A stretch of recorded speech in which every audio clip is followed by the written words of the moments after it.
Hi, and welcome to Podcasting 101 with Rachel.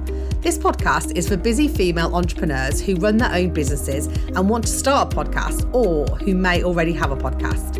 I want to share practical information and tips on how you can get your podcast started and managing it along the way. I'll also be interviewing other female podcast hosts to give you real insight into what it's like having your own podcast.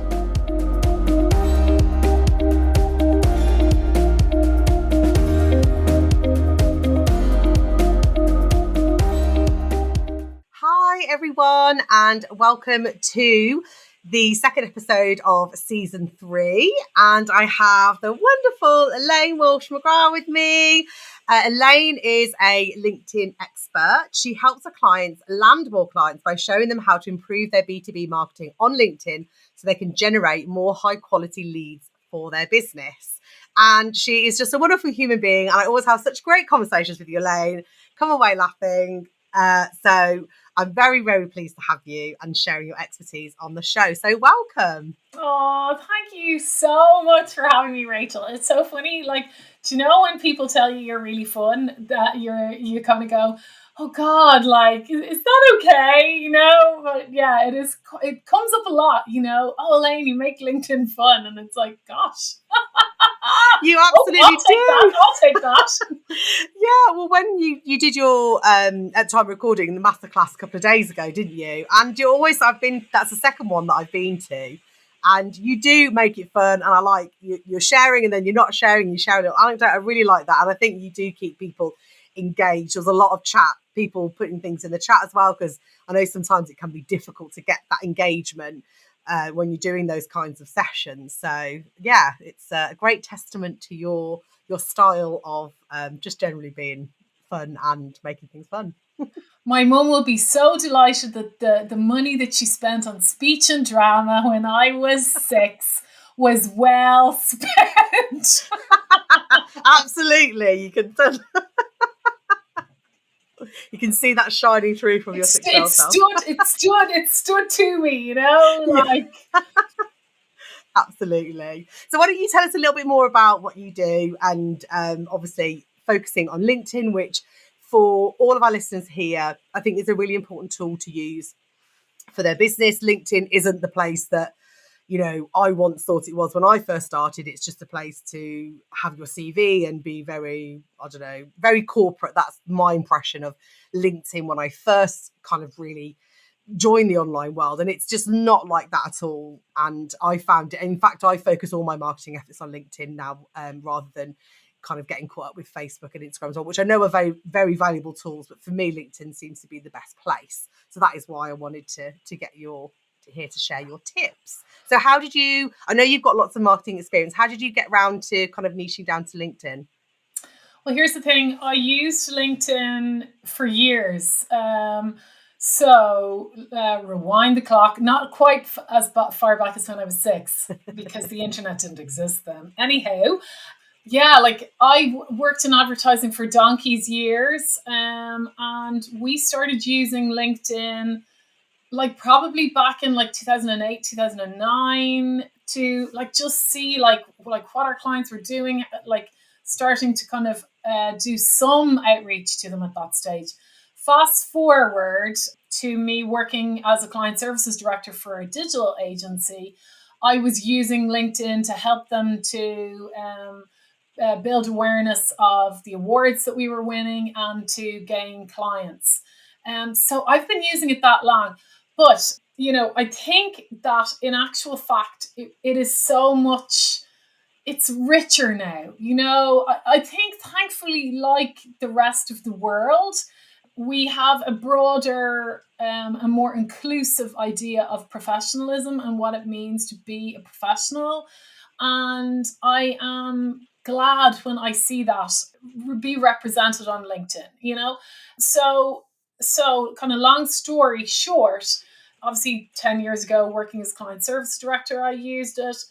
Then in 2017, I had my little lady, Shifra, and she had a diagnosis of Down syndrome. So I was, you know, after my like pretend maternity leave. Sure, I was a consultant, so like maternity leave, what's that, But when I decided, I better go back to work, I was like, okay, what am I going to do, And I went on the journey of figuring out, okay, how can I use the 25 years of marketing skills that I have in a way that helps others? Because I had a huge reawakening when I had Chifa of wanting to help more people. And like, I loved working in advertising. I loved the creativity of it. I loved the fun of it. But just the container in which I delivered it just didn't work for me. Um, so I started helping people with their marketing. I started helping coaching service-based businesses and coaches in their marketing. But I just came back to LinkedIn because I found that some of the other platforms, they change so much, like honestly, sometimes week to week. And for service-based businesses, for coaches, I just found sometimes they were tired of like dancing around and pointing at screens, or they just didn't seem right to them. And what I found and I loved about LinkedIn was that people are open to doing business, like they're more commercial. And sure, there's commerciality on all the other platforms, don't get me wrong, but like that business to business environment is clearly there on LinkedIn. And I think that, well, I've seen it with my clients, like they thrive on LinkedIn. They feel that they can be genuinely both themselves, which is the departure, I think, but also that they can be open about the fact that they're there for business. And that's what I love. It's not just a CV thing anymore. And certainly that's one of the things that I'd love to talk to you about when it comes to sharing some essential tips around how you can differentiate between maybe the LinkedIn that you used to find a job, if that was where you were at.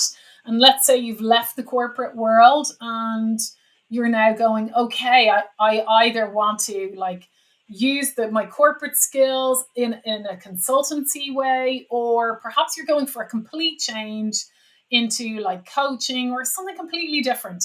It is possible to use LinkedIn to find clients, but you've just got to do it in a certain way.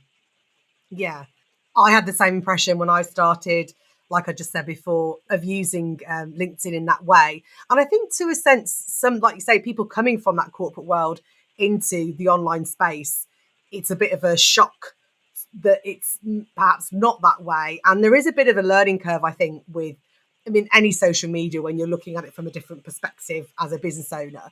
And I know that pretty much most of the listeners here have their, or want to do, either want to do a podcast for their business or have a podcast for their business. And LinkedIn, you may already use LinkedIn. And I think, like you say, it's open for professionals. Everyone is there. Yes, we want to make connections. Yes, we want to build those relationships, but we are there ultimately for our businesses and to help other people out there. And I feel like maybe Instagram hasn't got the same kind of vibe, but that might just be me. But I know that people use Instagram as well. But I feel for me and my business, it's a much better platform. And so yes, I wanted you to share some tips for the listeners, for everybody out there, and to help really know what you can do. So we all want to promote our podcast and market our business. Obviously, your podcast is part of your marketing for your whole business.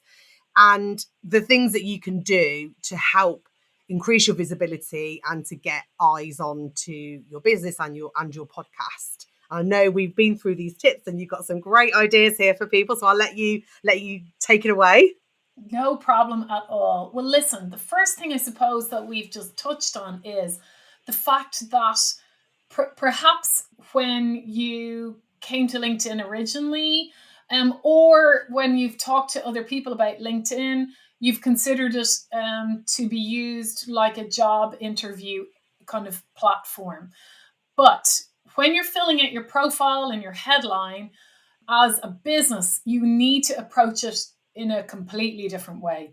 So when you want to make sure that you're promoting your podcast, and I know this might seem really obvious and basic, but you need to make sure that you put podcast in your headline, right? Because The first tip that I have for you is to create like what I call a show-stopping headline, because that follows you the whole way around LinkedIn. So every time you comment, it just pops up, like not just your name, but the first few words of your headline.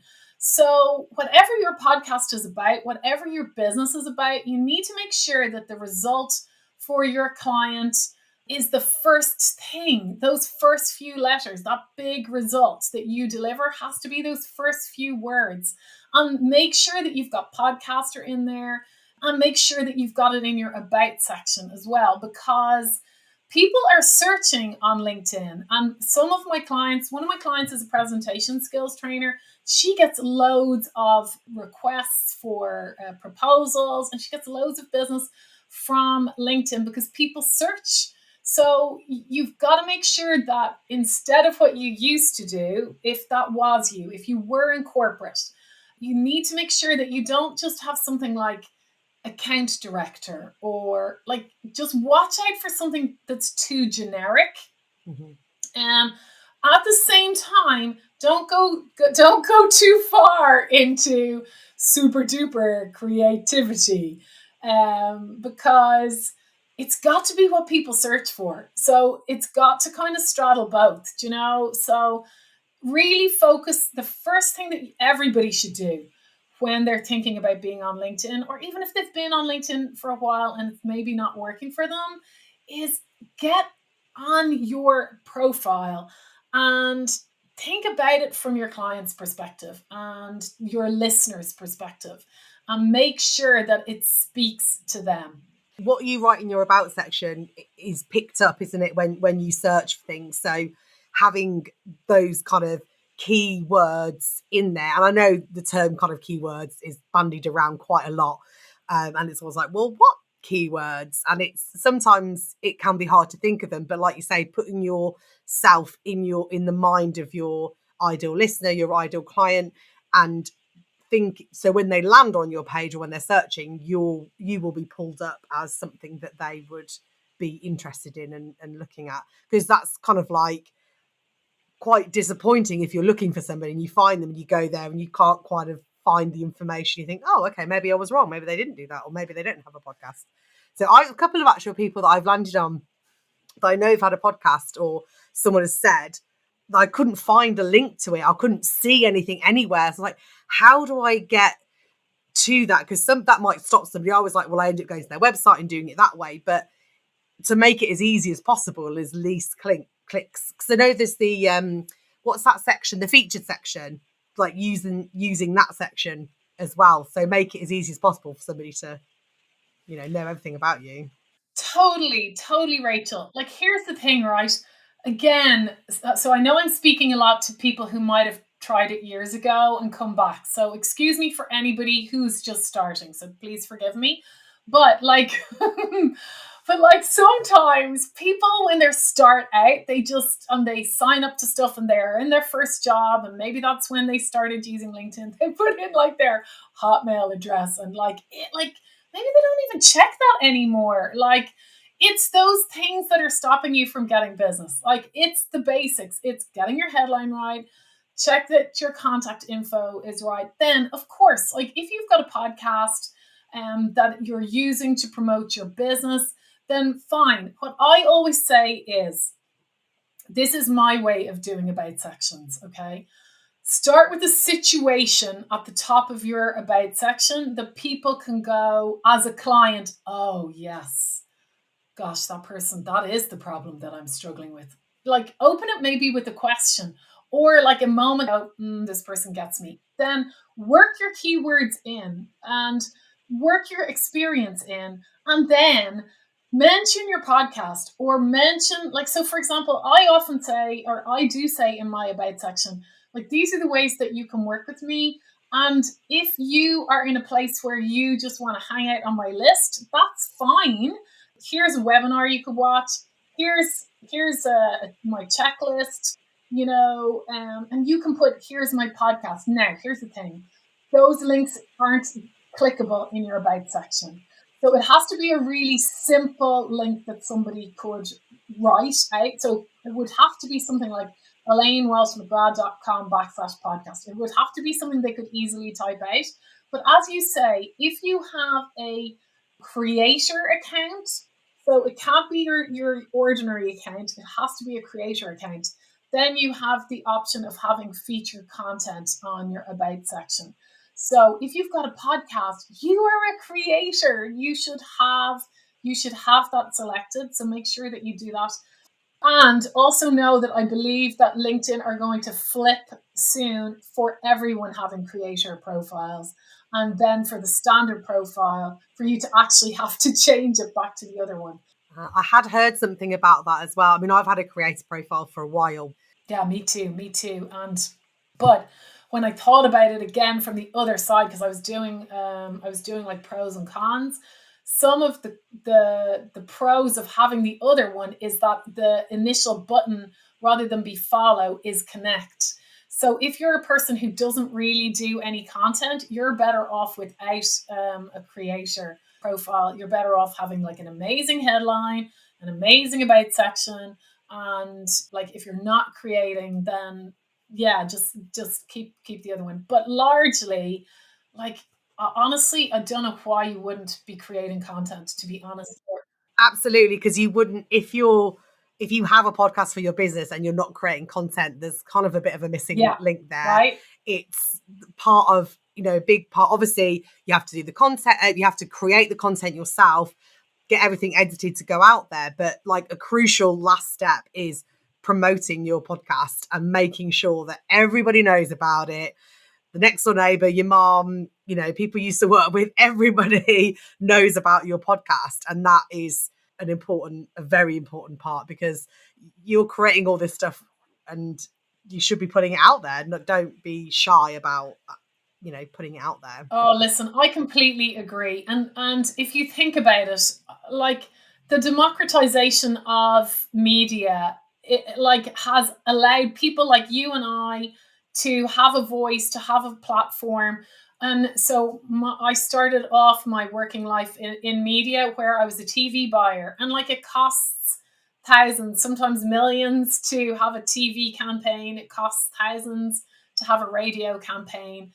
Whereas, like like if you have a business, you've got to create content. You have to prioritize it. It's especially if you want to scale, you have to be able to have someone sending marketing messages to your audience when like you're doing other things, because otherwise you're missing a trick. Absolutely. I think it's a great place. I know social media can be hard sometimes and it's hard to show up, but for small business owners like us and like my listeners, or like you guys who are listening, it's such a great opportunity to have this space where it is essentially free, apart from your time, to promote yourself and market yourself out there. And the content and the people that you can reach is, not like you could even 10 years ago. Exactly. And so that brings me neatly to another tip, actually, which is the content can be super easy. Like it really can. And like in podcasts on LinkedIn, you've got like a beautiful marriage. A beautiful marriage, okay? Because essentially you need to have one algorithmic platform. What do I mean by that? I mean that it's not necessarily searchable, okay, in terms of the content. It comes out depending on the algorithm. You see it depending on LinkedIn's algorithm. Same thing, Instagram, Facebook, they're all algorithmic platforms. TikTok to an extent, but it's moving towards search. Podcasts are searchable, they're evergreen. And so that should be your equal second, might I add, choice. So you've got to have, if you want to have like a well balanced content strategy, it's got to have like an algorithm platform such as LinkedIn and an evergreen platform such as a podcast. Okay. Obviously, you can have a blog or YouTube as well, but like podcasts are so flipping easy.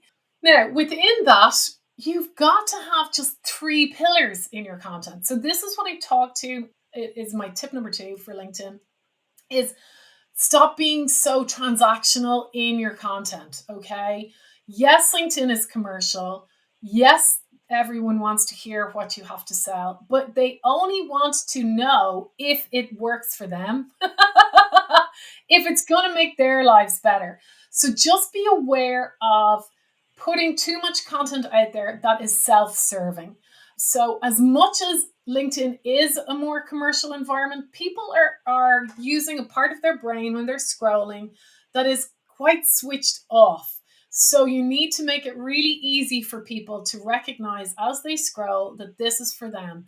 So I always say 3 pillars, just for 3 pillars, break it down to that, and make sure pillar 1 is all about like really their desires, their wants, what they want to achieve in life. It's really all about them 100%. Number 2 is your conversion pillar, which is actually about what you sell, but only if it helps them and they're in the market for it. And then number 3 is actually about you and your value set, and why you do what you do, either as a business, as an organization, or as a person. And they should be your 3 pillars. And so even when you're planning your podcast with somebody like Rachel, you've got to be thinking, okay, well, how can I balance that out? And so maybe all your podcast is going to be in either pillar 2 or 3 in terms of conversion or values. Well, then you've got to think from a LinkedIn algorithm perspective, what's your reach one going to be? And so just make sure that it's well balanced out.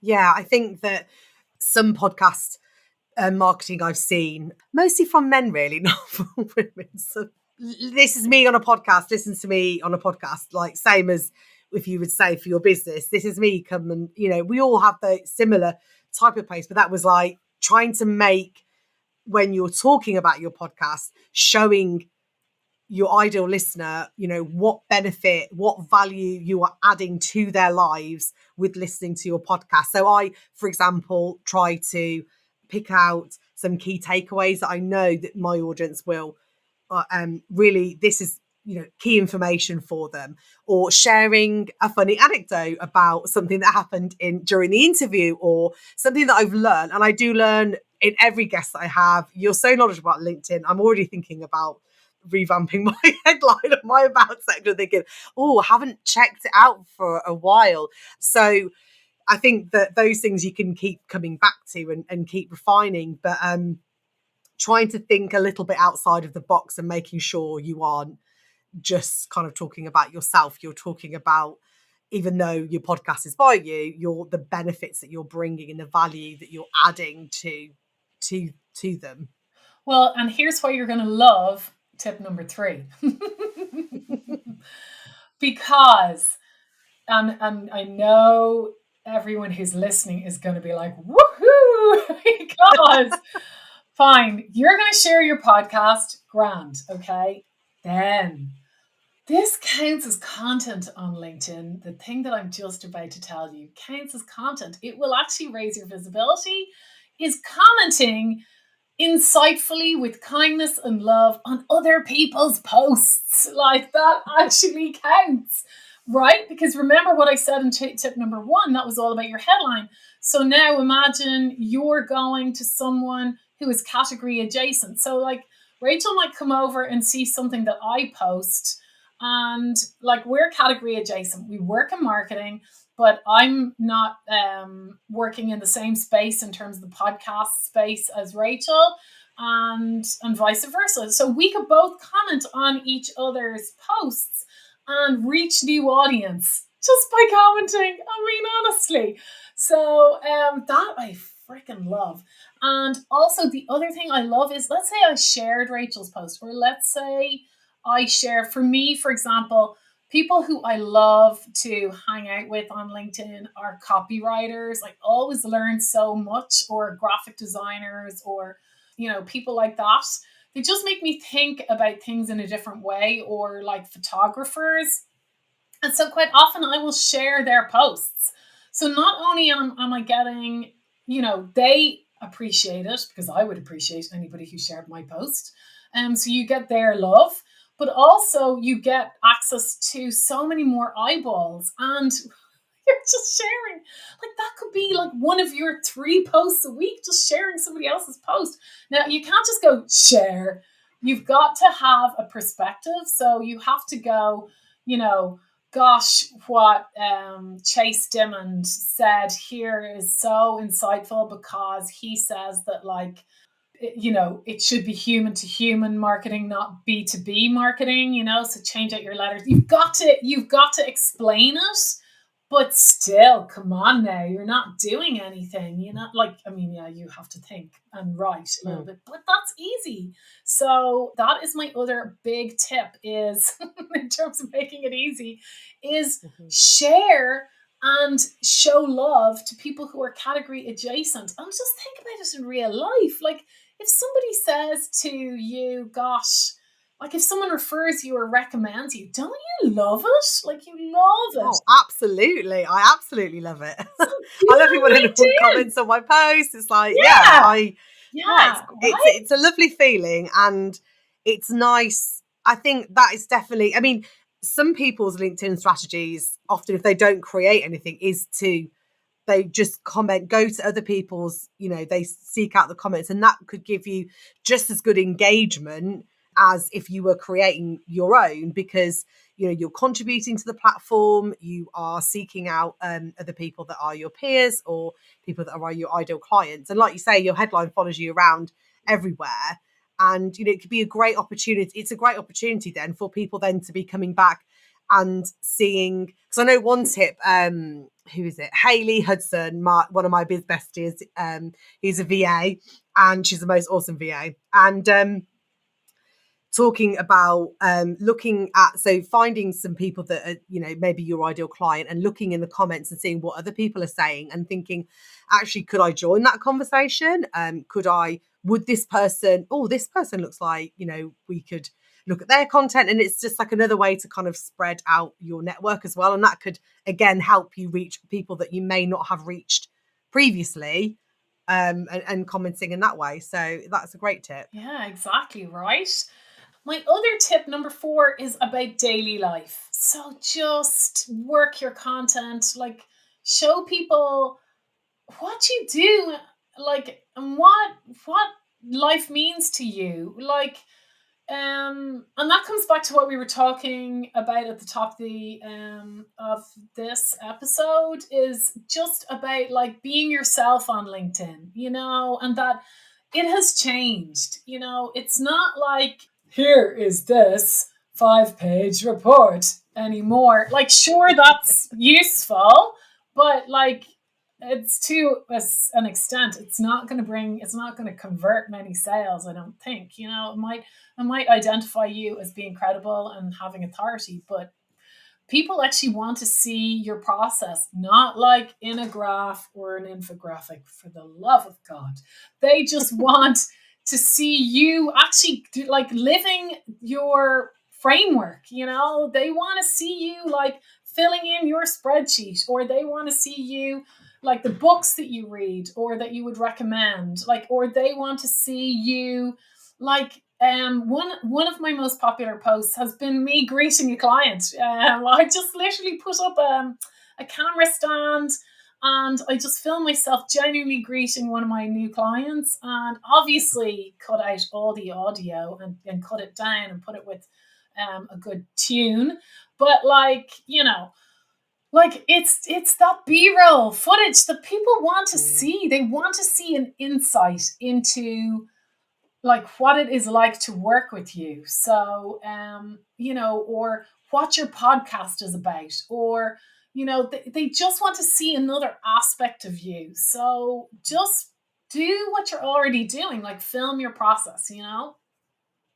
Yeah, I think on authenticity, you want that to come across in your podcast as well. And I've talked about this with different guests as well, being yourself. And if perhaps you're finding it difficult on social media, like if you're not kind of being yourself on LinkedIn, but then you are on your podcast, the kind of two don't match. So it's making sure that you're you're being yourself through everything that you're doing with your business, your marketing. Your podcast is part of that marketing. And I mean, this is what I think makes podcasting really powerful as well, is that you are giving people that precursor as well to what you're like, especially if you're a coach. You're showing your personality, you're sharing your knowledge. And I know I've spoken to a couple of the coaches that have podcasts for their business, and it can help be a decider for someone wanting to work with you, because they can hear your voice, they know what you're like, and they know whether they would get on with you or not, if the case may be.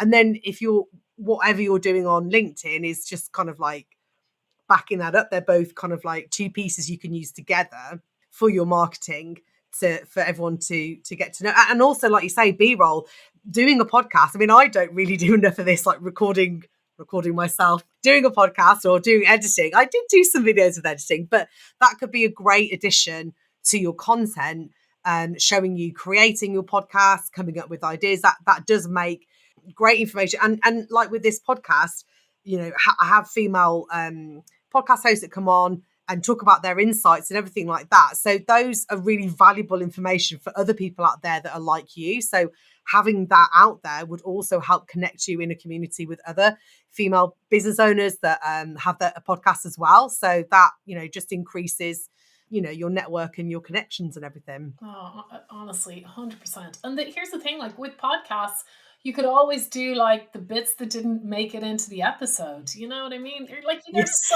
For my much. client, I do for Hannah. She had when she used to have a co-host when they first started, and they always used to go, "Hello, Rachel." We had a whole video of like love moments to my podcast manager, and I was like, "Oh my god, I absolutely love this." I edited it together. I was like, "This feels a bit self-serving," but I loved it. I loved listening to the episodes when I was editing it, and they'd always say little hello to me, and they had some bloopers and things like that. So that was a really fun thing.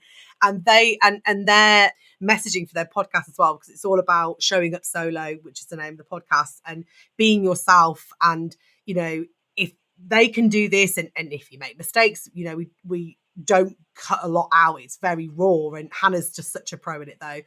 But it's, you know, if they can do it, you can do it as well. And showing that human side of them, and that part of this is what it is being a business owner. You know, it isn't about being perfect. It's about being you and embracing that and bringing that in a way that you may not have been able to do in your corporate Yeah. role or employed role. Yeah. And this is it. You've got to throw off the corporate robot, you know, the corporate language, you know, clear is better than clever. Like, so, but in terms of this tip, in terms of like daily life, just show like another really popular post that I honestly went off like a frog in a sock was this video I did of me going to school with Shifra, who's my daughter. And at the time, she doesn't need it as much now, but at the time she needed a wheelchair. And so I was just showing that, like, there I was with the wheelchair and the school bag, and she was walking ahead. And like that blows people's minds, because they're like, what is that? And kids are so funny, because kids will just go, why isn't she in the wheelchair? You know, and their mothers or their fathers are just like, oh, or their relevant adult is like, oh my God, like, shut up. And I'm like, well, sometimes she needs it and sometimes she doesn't, you know? And that, like, on Instagram got like 45,000 views. And Wow. and on LinkedIn it was huge as well. And so I know, were they my perfect clients? No, but what it did was that lift in reach meant Mm-hmm. that my perfect clients, because my account got so heated, they also then were attracted to the posts that were relevant to them. And so Yeah. it did bring in ultimately clients towards me, even though, like, probably most people who liked it, but were possibly also carers, you know. And do you know what? I am happy for other carers to see me leading a different life than is normal. You know what I mean? So Yeah. so do it. If you're the same, just show up as yourself. Apart from anything else, you won't be so exhausted. Number 5 then, my final tip is consistency. And I don't mean, so let me just be really clear about consistency. Don't be consistently bad. You know, like you know, you got to use a bit of common sense here with these tips, right? Like, when people say, you know, you should post every like 3 posts a week, bibbity bib. I often get questions like saying like, "Oh, Elaine, like what time should I post? How many posts should I have?" And I say, and honestly, this used to be my answer when I worked in media, and I know it drove people mad then, it drives people mad now. It depends, okay? Like if you aren't posting at all, then try one a week. It's better than none. If you are working with Rachel, like then you've got her posts and then just add another one in and do a sharey one, right? So like make it easy for yourself, but be consistently good. Don't be consistently bad. Like make sure that you spend the effort figuring out your messaging, your ideal client, that you've got their words in like what you're doing, and then make sure that it's good enough and post that. Make sure that you've spent time getting your colors right, and so that you're consistent as well in your look and feel, so that like when something does like take off, that you get the credit for it, like you and your business. And then the next post that you post gets that effect, that halo effect, because you've spent time doing it. And my final thing on this is scheduler versus non-schedule posts. Like that's another question I get asked. Oh, but Elaine, the algorithm favors live posting. Great. But like, does the algorithm favor nothing? Because like I always say 0 times 0 equals 0, everybody. Like, if you're not going to post because you're like, suddenly on a call, or, you're like me and you might have like a really like crazy different schedule, then just use a scheduler. Like, LinkedIn has one finally. I know, I love that.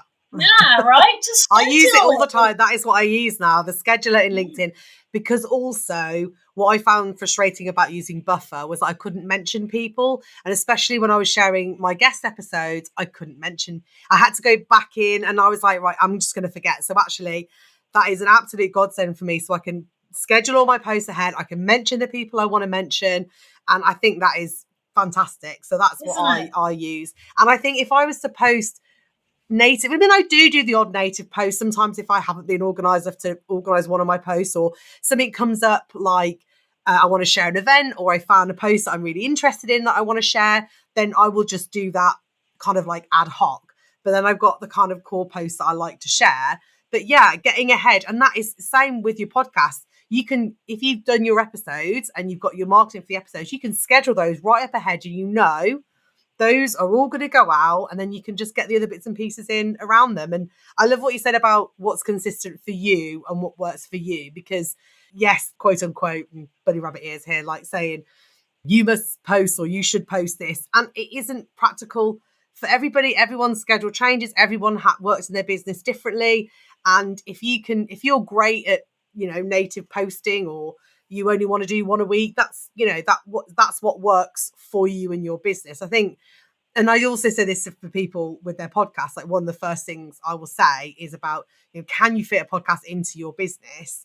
Because it is a big commitment, whether you're outsourcing parts of it or all of it or not. You still have to do the content, you still have to record it. So if you don't have time for that, or with your the rest of your marketing, you need to, have a bit of a, look at the business and make sure you're able to do that. So you're not burning yourself out, because there's no point bringing something on if you're going to ultimately be a detriment to yourself and your business. Because, we're all busy and we've got other commitments, and we all know it's not, as wonderful as it is being a business owner and a podcast host, it is bloody hard sometimes. So don't kind of make it harder for yourself. Try and find, and you can add more in, you can evolve. I love the fact that, especially with podcasting, it evolves over time. It has its peaks and its troughs.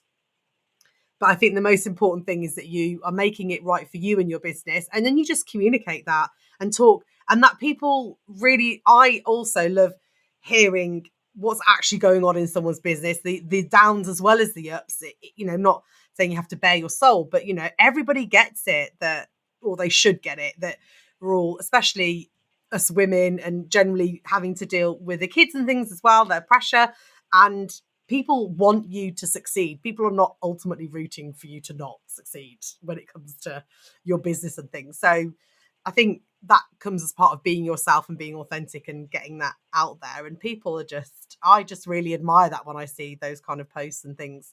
I didn't get a podcast episode out before Christmas because that I wanted to. And I was like, oh God. But then you think, actually, no one's probably that bothered about it apart from me.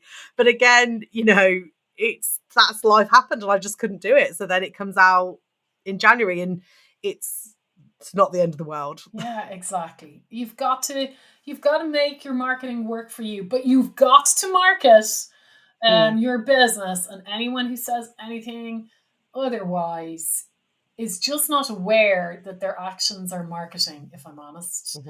Because your business has to be marketed, otherwise it's not going to be as successful as it could be. So yeah, absolutely, being visible is really important. Thank you so much for all those tips. I've learned so much good things as well that I'm going to implement. I'm sure everyone listening is going to love your tips. And also, I'd love you to tell us a little bit more about how you help your clients, because I know that some of the people listening might be interested in working with you on LinkedIn. So do you want to share a little bit? Because I know you've got a few things cooking. Well, I've got a few things in the pot. So yeah, people work one-to-one with me in that aspect of things. It's really bespoke, I have a group program called LinkedIn to Leads that brings people through sorting out their profile, getting their content right, understanding how to reach into the DMs without feeling like yucky, and how to sell. Because that I always say, quite often people's programs stop right at the lead part, what are they going to do with the lead, So let's get onto the discovery calls. And also let's show the things that you can do with LinkedIn events to grow your business. And then I also have a lovely content membership, which is called Let's Get Visible. It's really positive. It's a lovely group of people who want to build their visibility on LinkedIn. And at different times of the year, I run what I call an accelerator. What that means is that the content that's there in the membership that you can have as the minute you buy it, every so often, but no, at fixed times in the year, as schedules allow, we run it live. So for 4 weeks, which normally stretches to 5 because I have monthly calls, we go through the material like live together. So I know the next one is coming in April, and it kind of happens maybe every 2 to 3 months when we do that. And I also do workshops within that structure. And finally, I have a lovely little course called How to Create a Show-Stopping LinkedIn Headline. And so it really just focuses down on that one particular area. But at the same time, as much as it does focus down on that one area, what you'll find is by doing the thinking for that, because it's all about sorting out your niche and figuring out your big results, it'll probably help you to sort out quite a few bits and pieces on top of that. So that's me, Yeah. Also, yeah, you're right. When you start thinking about your business in that way, it's a really good exercise to do, isn't it? To help refine it down. I think that getting in the mind of your ideal client or your ideal listener, all those kind of things, they're such a good exercise to do, and to regularly kind of keep doing them to make sure. Sometimes I felt my last season, before I did my season 2 of the podcast, I felt like I was drifting a little bit, like maybe I wasn't getting so, specific to the people that I wanted to reach. So when I was planning this season, I wanted to make sure that I'm giving, adding value to the things that I know that these ladies want to hear to help launch their podcast, and things that will help people move forward with their podcast. So I was trying to get really specific. So it's a really good exercise to kind of refresh yourself with. And yeah, your the how to sell without the ick. That's I went to Elaine's awesome masterclass, like I mentioned earlier, and it's just, that is, I think, when people mention sales, there's always that, oh, but I don't want to be like don't want to have that ick factor. So it's definitely a great thing to be learning about. And you are such a great teacher. You've given us so much great advice here. I was going to ask you where you hang out most, but I'm guessing it's as I always ask everybody. It is. So I will pop all of Elaine's links in the show notes so you can easily find her there. I know she has, you have a tip sheet, don't you? The LinkedIn. I do. I have a LinkedIn to Leads check sheet, which is essentially 10 actions that you can take to up-level your LinkedIn activity. Some you'll be delighted to hear you need to just do once. And then other tips require a bit more of a regular revisit. But it's really handy. It's a one sheet. It's a PDF. You can stick it on your wall. And also it comes with a tutorial. So I talk through it so that you're not just left with this thing like, oh, great. That's great, Elaine, this checklist. But what am I going to do with it now? I talk through every single step of the way so that you'll actually be able to use it properly, you know. Oh, brilliant. Well, we'll put all the links for those in the show notes, like I said. And thank you so much, Elaine, for coming on. It's been absolutely wonderful to chat with you today. Thank you so much, Rachel. It's been an absolute pleasure. And thank you so much for having me.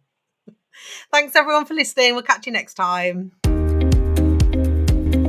Thanks for listening to the show. If you'd like to connect with me or get in touch, then head on over to my website.